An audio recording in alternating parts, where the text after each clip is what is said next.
Hyderabad necklace రోడ్లోని peoples plaza వేదికగా రాష్ట్ర ప్రభుత్వం జాతీయ చేనేత దినోత్సవ వేడుకలు ఘనంగా నిర్వహిస్తోంది. ప్రత్యేక చేనేత ఎగ్జిబిషన్ను మంత్రి సీతక్క రిబ్బన్ కట్ చేసి ప్రారంభించారు. వ్యవసాయం తర్వాత అత్యధిక శ్రమ కోర్చేది నేతన్నలేనని, వ్యవసాయం, చేనేత రంగాలు తెలంగాణ ప్రభుత్వానికి రెండు కళ్ళు వంటివని మంత్రి సీతక్క కొనియాడారు. నరుడికి నాగరికత నేర్పిందే నేతన్నని, చేనేత కేవలం వృత్తి మాత్రమే కాదని మన సంస్కృతి సంప్రదాయాలకి సజీవ ప్రతీకాన్ని తెలిపారు. ఇందిరమ్మ చీరల ఆర్డర్లతో వేలాది చేనేత కుటుంబాలకు నిరంతర ఉపాధి కల్పిస్తున్నామని, ప్రభుత్వ పాఠశాలల యూనిఫామ్ వస్త్రాన్ని కూడా చేనేత కార్మికుల నుంచే కొనుగోలు చేస్తున్నట్లు వెల్లడించారు. చేనేత రంగ అభివృద్ధి, సంక్షేమం కోసం ప్రభుత్వం ఇప్పటి వరకు 1300 కోట్ల నిధులు ఖర్చు చేసిందని గుర్తు చేశారు.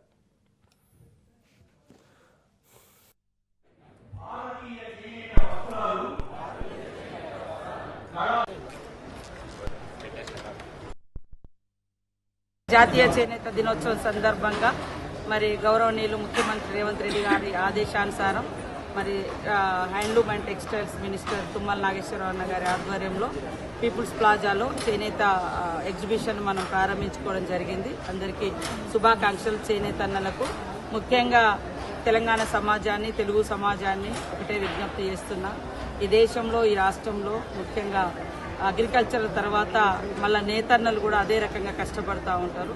కాబట్టి అంటే మనకు తిండి ఎంత మనం తింటే బతకగలుగుతామో ఒంటి మీద బట్ట కూడా అంతే అవసరం.